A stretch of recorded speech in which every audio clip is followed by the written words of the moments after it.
সেটা হলো যে ব্লাড কালেকশন। ব্লাড কালেকশনে আমরা তিনটে লোকেশন থেকে নিতে পারি, একটা হলো আর্টারি, একটা ভেইন, একটা হলো ক্যাপিলারি। ভেইনের লোকেশন গুলো আমরা কিন্তু এখানে একদিন বসে আমি দেখাচ্ছি। ভেইনের লোকেশন গুলো সাধারণত আর্টারিটা একটু থাকে ডিপে, আর ভেইনটা থাকে একটু সুপারফিশিয়াল। ঠিক আছে, এখন বসো আমি দেখাচ্ছি। তো একজন একটু বসতে দাও কেন। লোকেশন গুলো আমরা জানবো এবং আর্টারির লোকেশন গুলো আমরা জানবো, তাহলে আমরা তিনটা স্পেস থেকে ব্লাড নিতে পারি পেশেন্টের। সেটা হলো এক নাম্বার আমরা ধরি আর্টারি, ভেইন এবং ক্যাপিলারি। তো ক্যাপিলারি এবং ভেইন, ক্যাপিলারিটা কোথায় থাকে? সাধারণত এই যে ফিঙ্গারের যে টিপ গুলো আছে এগুলো ইয়াগুলো ক্যাপিলারি থেকে হতে পারে, আবার তোমার এয়ার লোব থেকে হতে পারে, গ্রেটার টো যেটা হলো যে বাচ্চাদের পায়ের গোড়ালি আছে না, পায়ের গোড়ালি থেকে নিতে হয়।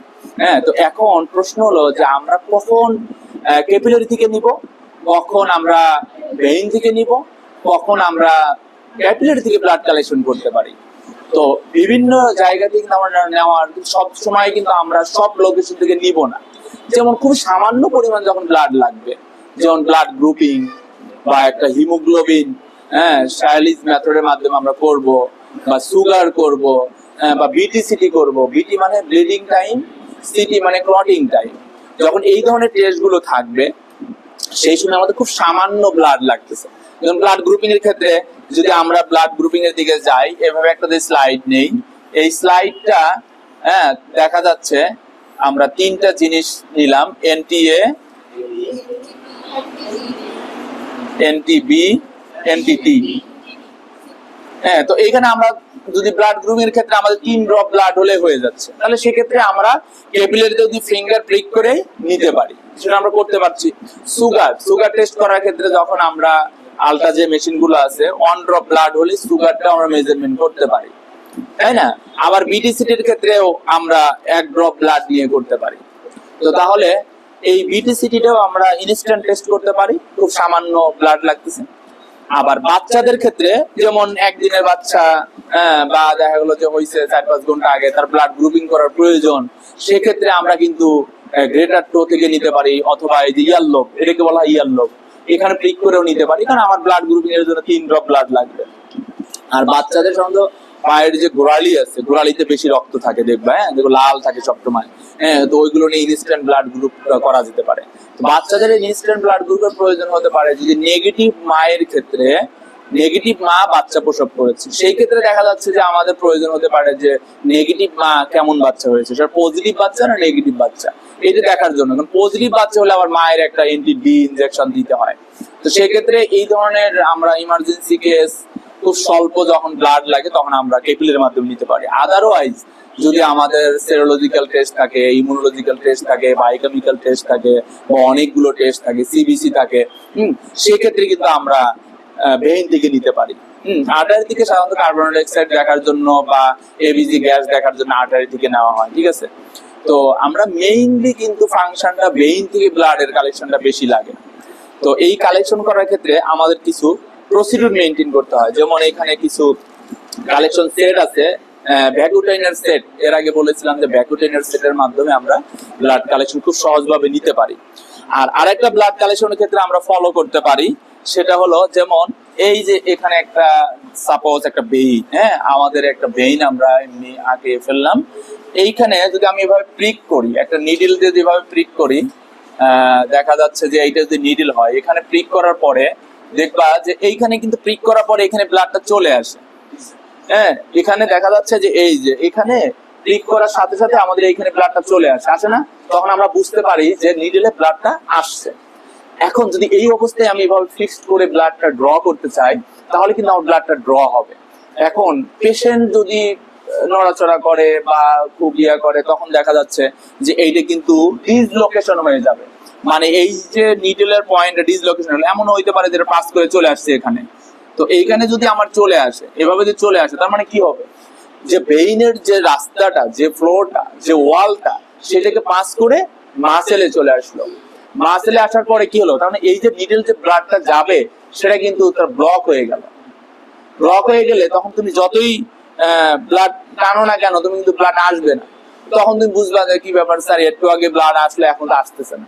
তোমাকে বুঝতে হবে যে তাহলে এই ভেইনটা পাঞ্চার হয়ে কি নিডলটা পাস হয়ে গেছে, মাসেলে চলে গেছে, মাসেলে চলে গেলে স্বাভাবিকভাবে ব্লাডটা কিন্তু আসবে না। পাঞ্চার হয়ে গেলেই কিন্তু আর তোমার এই ভেইন পাঞ্চারটাই কিন্তু আবার কিছু প্রবলেমও হইতে পারে। যেমন এইখানে যখন পাঞ্চার হয়ে যাবে এই ব্লাডটা মাসেলের দিকে চলে যেতে পারে, হিমাটোমা হয়ে যাবে, ওখানে ফুলে যাবে। সেক্ষেত্রে পেশেন্ট, কারণ অনেক পেশেন্টের অনেক রকম সেন্সিটিভিটি থাকতে পারে, ঠিক আছে, অনেকের অ্যালার্জি রিয়াকশন হতে পারে। দেখবা যে হুট করেই মিনিটের মধ্যে এটা একটা ফুসুরির মতো ফুলে গেছে, ব্লাড তো আসতেইছে না, ফুসুরির মতো ফুলে গেছে, কারণ হলে এইখানে ভেইনটা পাঞ্চ করে মাসেলে গিয়ে ওইখানে গিয়ে ব্লাডটা জমা হচ্ছে, জমা হয়ে ফুলে গেছে। তার মানে আর তুমি ব্লাড কিন্তু আর আসবে না, কারণ ওখান থেকে কিন্তু রিমুভ করে নিয়ে আসতে হবে। এই ধরনের দুর্ঘটনাতে কিন্তু তোমাকে আগে থেকে অ্যাওয়ারনেস থাকতে হবে, সচেতন থাকলে পরে এই ধরনের প্রবলেম থেকে তুমি ফেস করতে পারবা না। তো সেই ধরনের যথেষ্ট নলেজ নিয়ে তোমাকে ব্লাড কালেকশনে যেতে হবে, কারণ এখন বাংলাদেশে maximum private hospital, government hospital, nursing যারা আছে, যারা নার্স আছে, হ্যাঁ, তারা কিন্তু বড় ধরনের একটা ভূমিকা পালন করছে ব্লাড কালেকশন। আর ব্লাড কালেকশন, সঠিক কালেকশনের উপর ডিপেন্ড করতেছে একটা সঠিক রিপোর্ট। তোমাকে সঠিক পেশেন্টটিকে সঠিক স্যাম্পল কালেকশন করতে হবে এবং সেটা প্রপারলি লেবেলিং করতে হবে, এবং প্রপারলি লেবেলিং করে ল্যাবে পাঠানোর আগ পর্যন্ত ওই স্যাম্পলের লাইব্রেরিজটা কিন্তু তোমাকে নিতে হবে। সঠিকভাবে ল্যাবে তুমি সঠিকভাবে স্যাম্পল কালেকশন করে, সঠিকভাবে লেবেলিং করে, সঠিকভাবে স্যাম্পলটা ল্যাবে প্রোভাইড করতে পারো, তাহলে কিন্তু তুমি একটা পেশেন্টের গুড রিপোর্টের ক্ষেত্রে বড় একটা ভূমিকা পালন করলা। যদি রিপোর্টিং এর ক্ষেত্রে যদি স্যাম্পলিং যদি মিস করো, একটা পেশেন্টের আর একটা স্যাম্পল যদি চলে যায়, তার মানে কি রিপোর্টিং পুরো সিস্টেমটাই তোমার ভুল হবে। আমার কথা বুঝতে পেরেছো? কারণ তুমি যে স্যাম্পলটা প্রোভাইড করবে ওই স্যাম্পলের ডিপেন্ড করেই কিন্তু রিপোর্টটা হয়ে আসবে। তো স্যাম্পল হলো তোমার অ্যানালাইটিক্যাল, প্রি অ্যানালাইটিক্যাল বলা হয়, ঠিক আছে। অ্যানালাইটিক্যালকে তিনটা ভাগে ভাগ করলে pre analytical, analytical, post analytical. তাহলে প্রি অ্যানালাইটিক্যাল যদি সঠিকভাবে থাকে, পোস্ট অ্যানালাইটিক্যালটা ভালো, অ্যানালাইটিক্যালটা ভালো থাকবে। আর অ্যানালাইটিক্যালটা ভালো থাকলে গুড রিপোর্টটা হলে রিপোর্টটাও ডেলিভারি ভালোভাবে হবে। সো তোমাদের কিন্তু প্রাইমারি লেভেলে একদম খুবই ইসেনশিয়াল এবং ইম্পর্টেন্ট একটা লেভেলে তোমরা কাজ করছো। স্যাম্পল কালেকশনের ক্ষেত্রে অবশ্যই গুরুত্ব দিতে হবে। কথা বুঝতে পেরেছো? নার্সিং, অন্যান্য কেয়ারের পাশাপাশি কিন্তু এটাও কিন্তু তোমার একটা স্টেজ গুলো জানলাম।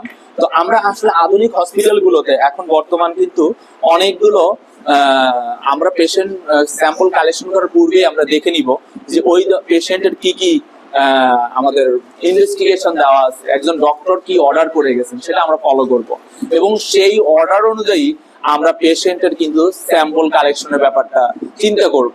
যদি শুধু সিবিসি থাকে তাহলে আমরা সিবিসি নিব, যদি দেখা থাকে যে ওখানে বায়োকেমিক্যাল টেস্ট থাকে, বায়োকেমিস্ট্রি টেস্ট থাকে, তাহলে বায়োকেমিস্ট্রির বায়োকেমিস্ট্রি টেস্ট গুলো কোনগুলো, যেমন liver function test, kidney function test, তারপরে আরো অনেক কার্ডিয়াক এনজাইম, অনেক রকমের টেস্ট গুলো থাকে, সেগুলো বায়োকেমিস্ট্রি। সেরোলজিক্যাল টেস্ট থাকে, তারপরে তোমার ইমিউনোলজিক্যাল টেস্ট থাকে, বিভিন্ন রকম হরমোনাল টেস্ট থাকে, তারপর মাইক্রোবায়োলজিক্যাল টেস্ট থাকে।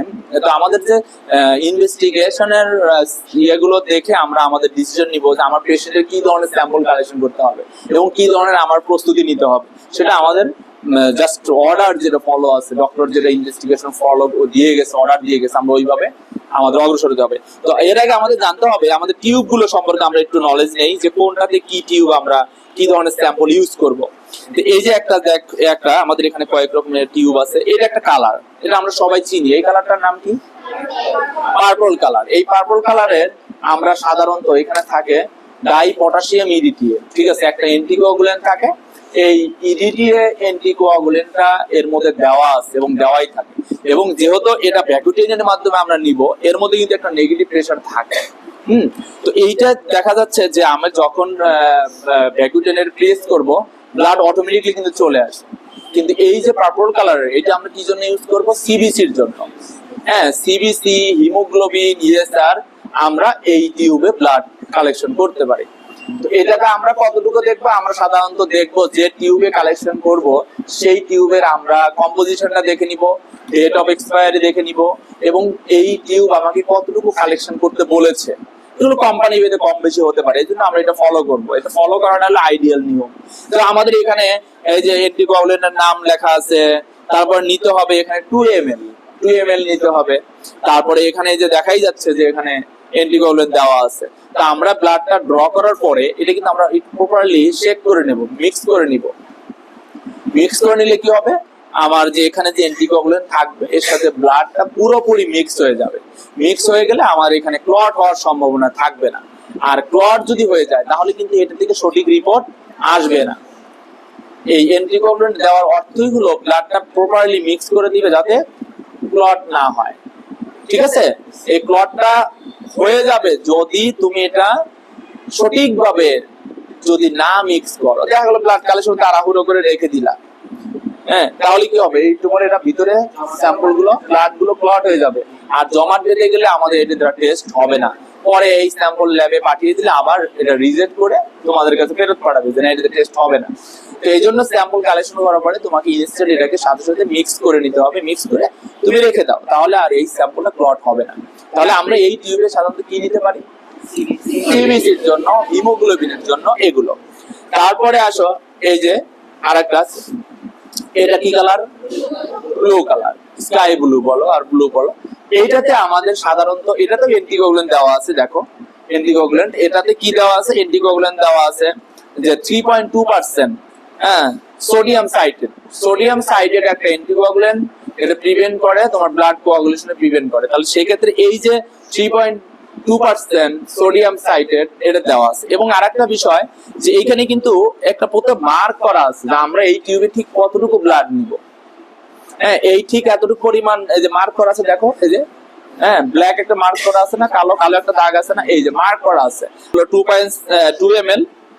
এখানে 2 ml আছে বলা আছে, কারণ প্রত্যেকটা টিউবে মার্ক করা থাকবে এবং মেনশন করা থাকবে যে কি ধরনের অ্যান্টিকোয়াগুলেন্ট আছে এবং আমরা কি পরিমাণ ব্লাড এর মধ্যে নিব।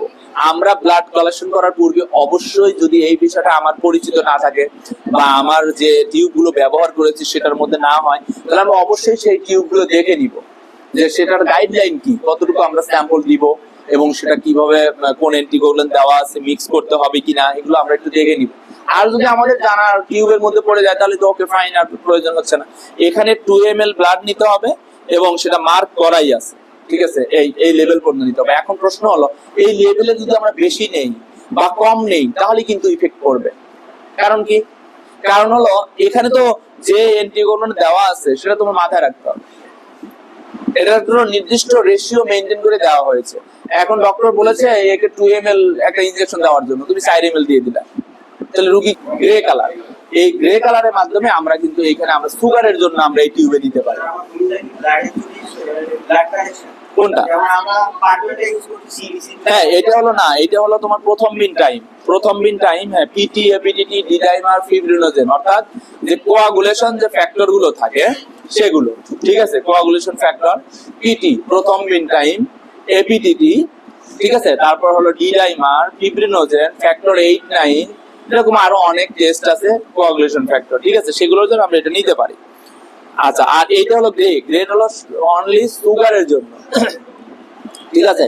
এখানে আমি শুরু থেকে বলছি অ্যান্টিকোয়াগুলেন্ট দেখে নিতে হবে, এক্সপায়ার ডেট দেখে নিতে হবে, এবং এখানেও কিন্তু অ্যান্টিকোয়াগুলেন্ট যেহেতু আছে ব্লাড দেওয়ার পরে এই পাউডারটা ভালো করে মিক্স করে নিতে হবে, না হলে কিন্তু ক্লট হয়ে যাবে, ঠিক আছে। তাহলে এই তিনটাই আমাদের অ্যান্টিকোয়াগুলেন্ট আছে। আর এই যে এই রেড ক্যাপে কোনো কিছু থাকে না, এটা হলো প্লেন, ঠিক আছে, এর মধ্যে কোনো অ্যান্টিকোয়াগুলেন্ট থাকে না। অ্যান্টিকোয়াগুলেন্ট না থাকলে আমরা ব্লাড নেওয়ার পর এটা কিন্তু আমরা মিক্স করব না, এটা জাস্ট ভার্টিক্যাল পজিশনে রেখে দিব। 2 থেকে 5 মিনিট রাখার পর এটি কি হবে, ক্লট হয়ে যাবে, কারণ এটি ক্লটের স্যাম্পলই দরকার, এখান থেকে সিরাম পাবো। এখন একটা কথা আছে, সিরাম এবং প্লাজমা, একটা হলো সিরামটা কিভাবে পেতে পারি আমরা একটু আলোচনা করেছিলাম বোধহয়, আর একটা হলো প্লাজমা, ঠিক আছে। এই সিরামটা আমরা কিভাবে পেতে পারি, এই যে যেটাতে আমরা কোনো অ্যান্টিকোয়াগুলেন্ট নাই, ব্লাড দিলাম, ব্লাড তারপর ক্লট হয়ে গেল, এই ক্লট স্যাম্পল রেখে দেওয়ার পরে উপরে দেখবে সুপারনেন্ট লিকুইড এক ধরনের যে পোর্শনটা থাকে ওইটা হলো তোমার সিরাম। অর্থাৎ সিরামটা আমরা পেতে পারি যেখানে কোনো অ্যান্টিকোয়াগুলেন্ট দেওয়া হয় না, শুধুই ব্লাড থাকবে, ক্লট হবে এবং ক্লট হওয়ার পর উপরে সুপারনেন্ট যে ফ্লুইডটা থাকবে ওইটা হলো সিরাম। আর প্লাজমা কি হতে পারে, প্লাজমা হলো যে আমার এই যে অ্যান্টিকোয়াগুলেন্ট দিলাম, এর মধ্যে ব্লাড মিক্স করলাম, করার পরে এটা তো জমাট বাঁধবে না, তাই তো, কিন্তু জমাট না বাঁধলে নিচের দিকে যখন সেলগুলো সেটেল ডাউন হবে এবং উপরের দিকে যে ফ্লুইডটা থাকবে ওইটা হলো তোমার প্লাজমা। অর্থাৎ প্লাজমা আমরা পাচ্ছি যদি অ্যান্টিকোয়াগুলেন্ট ব্যবহার করি তাহলে। আর সিরামের ক্ষেত্রে কোনো অ্যান্টিকোরোনা আমরা দিচ্ছি না, সেইগুলো থেকে আমরা সিরাম পেতে পারি। ঠিক আছে, তাহলে সিরাম প্লাজমা সেট আর সাথে এটা হোল্ডার। আমরা এই ব্লাড কালেকশন সেটটা কিভাবে সেট করতে হয় আমরা এখন দেখব। কালেকশন সেটটাকে আমরা কিভাবে সেট করব, এটা কি হোল্ডার, এই হোল্ডারটা আমরা এখানে সুন্দর করে এখানে যে প্যাচ আছে কিন্তু সেট করে নিব। তাহলে হ্যাঁ লক করে নিলাম যাতে এটা মুভমেন্ট না করে এবং কোনো প্রবলেম যাতে না হয় কাজ করতে গিয়ে ব্লাড কালেকশনের ক্ষেত্রে। তাহলে এই যে আমার পুরো একটা সেট আমরা করে নিলাম। এখন আমরা কি করব, আমরা যে টিউবে নিব সেই টিউবটাও আমরা সিলেক্ট করে নিলাম যে এই টিউবে আমরা ব্লাডটা নিব। তারপরে আসো আমরা ভেইনটাকে আমরা দেখে নেই যে পেশেন্টের ভেইনটা আমরা কিভাবে সিলেক্ট করব। প্রথমে আমরা দেখে নিব যে টুর্নিকেটটা প্রেস করব, প্রেস করার পরে আমরা ভেইন সিলেক্ট করে নিব, আমরা কোন ভেইন থেকে নিব। ঠিক আছে, এই যে আমরা মোটামুটি একটা ভেইন সিলেক্ট করে নিব। নেওয়ার পরে আমাদের 70% অ্যালকোহল আছে, আমাদের সুইটেবল ভেইনটা দেখে নিব। পেশেন্টের চিন্তা না করতে হবে, আমাদের চিন্তা করতে হবে যে আমরা স্যাম্পলটা ভালোভাবে নিতে পারি এবং পেশেন্ট যেন পেইনলেস যেতে হয়। ঠিক আছে, পেইন যেতে না পায় সেদিকে আমাদের খেয়াল রাখতে হবে। তাহলে এই যে আমরা পুরোটা কি করলাম, 70% অ্যালকোহল দিয়ে আমরা ক্লিন করে নিলাম। আচ্ছা কথা না বলি, হ্যাঁ হ্যাঁ ঠিক আছে। এই যে তুমি এভাবে পুরোটা ইয়ে করে নিলা, ক্লিন করে নিলা। নেওয়ার পরে তাহলে আমাদের এভাবে আমরা ক্লিন করে নিলাম, তারপরে আমরা প্রেস করব।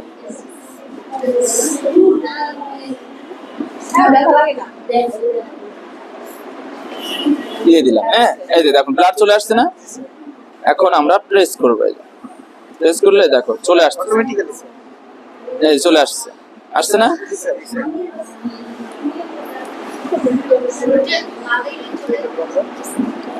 দিয়ে দিলাম, আমরা এভাবে পাস করে রাখো, মুঠি ছাড়া হ্যাঁ পাস করে রাখো। আমরা এই ব্যান্ড লাগাই দিই। তাহলে এই যে আমরা ব্লাডটা যে ড্র করে ফেললাম, এখন আমরা প্রপারলি কি করতে হবে, মিক্স করতে হবে। মিক্স কেন করবো, এই শেক করলে এই 3 থেকে 4 বার শেক করলে এনাফ। এখানে প্রপারলি অ্যান্টিকোগুলোর সাথে কি হবে, মিক্স হয়ে যাবে। হ্যাঁ মিক্স হয়ে যাওয়ার পরে আমরা তার আগে কি করতে হবে, তার আগে কিন্তু লেবেলিংটা করে নিতে হবে। আগে লেবেলিংটা পেশেন্টের নাম লিখে নিতে হবে, নাম, বয়স, নাম কি, এই যে এখন প্রপারলি তারা মিক্স হয়ে গেছে। আমরা এটা ভার্টিক্যাল পজিশনে রেখে দিব, দিয়ে আমরা এটা প্রপারলি লেবেলিং করে ইনভেস্টিগেশন অনুযায়ী আমরা ল্যাবে এটা পৌঁছে দিব। এই এখন এটুকুর মধ্যে যদি আমাদের কোনো এরর হয় তাহলে কিন্তু এই এফেক্টটা কিন্তু রেজাল্টের উপরে পড়বে। লেবেলিং এর ক্ষেত্রে খুব ইম্পর্টেন্ট। একজনের স্যাম্পল আর একজনের নামে এন্ট্রি করে ফেলো, তাহলে কি হবে, রেজাল্টটা তার নামেই আসবে। এটা দেখো এই যে লেখা আছে, এটাকে বলা হয় লয়ার অ্যাডাপ্টার। এই লয়ার অ্যাডাপ্টারটা কোনটা, আমরা এই পার্ট সম্পর্কে জেনে নেই। যেমন এই যে এখানে একটা আমরা এই যে দেখো এই লয়ার অ্যাডাপ্টার যেটা, এটা হলো এই যে এটা পার্ট দেখা যাচ্ছে না, এই পার্টটাকে বলা হয় লোয়ার অ্যাডাপ্টার। এই লোয়ার অ্যাডাপ্টারটা এখানে অ্যাটাচ করে দেওয়া। যদি আমার কখনো বাটারফ্লাই দিয়ে, যেমন বাচ্চা খুবই একদম বাটারফ্লাই সর্বনিম্ন সাইজ দিয়ে তোমাকে ব্লাডটা ড্র করতে হবে, সেক্ষেত্রে এই লোয়ার অ্যাডাপ্টার দ্বারা এই লোয়ার অ্যাডাপ্টারটা আলাদা। দেখো এই যে দেখছো, এটা আলাদা, এই পার্টটা কিন্তু আলাদা, দেখেছো, এইটাকে বলা হয় লোয়ার অ্যাডাপ্টার। এই লোয়ার অ্যাডাপ্টারটা এইখানে থাকে, এই যে এইটা এখানে আলাদা আছে, দেখেছো। এই লোয়ার অ্যাডাপ্টারটা আমরা এখানে খুলে দেখতে পারি যে এই পার্টের সাথে আমরা কিন্তু এই যে লোয়ার অ্যাডাপ্টার নিলাম না, এইখানে অ্যাটাচ করে দিলাম। দেওয়ার পরে আমি বাচ্চাদের যেহেতু ব্লাড কালেকশন করব, সেক্ষেত্রে বাটারফ্লাই সাইজ যেটা বাচ্চাদের জন্য সর্বনিম্ন, ওইটা আমরা এখানে লাগিয়ে কি ব্লাডটা ড্র করতে পারি। এই জন্য এটা আলাদা একটা পার্ট দেওয়া আছে লোয়ার অ্যাডাপ্টারটা। এটা আমরা আমাদের সুবিধা মতে পেশেন্টের অবস্থা বুঝে আমরা অ্যাটাচ করে নিতে পারি। ঠিক আছে, তো এই ক্ষেত্রে আমাদের এটা একটু মাথায় রাখতে হবে। তবে সবচেয়ে বিষয় হলো যে এগুলো যেহেতু টেকনিক্যাল কাজ, হ্যাঁ যখন তুমি টেকনিক্যালি ভাবে কাজ করতে যাবা তখন তোমার অনেক কিছুই নতুন কিছু আসবে। তবে বেসিক যে নলেজটা সেটা তোমার মধ্যে থাকলে তুমি সেটা অ্যাপ্লাই করতে পারবা।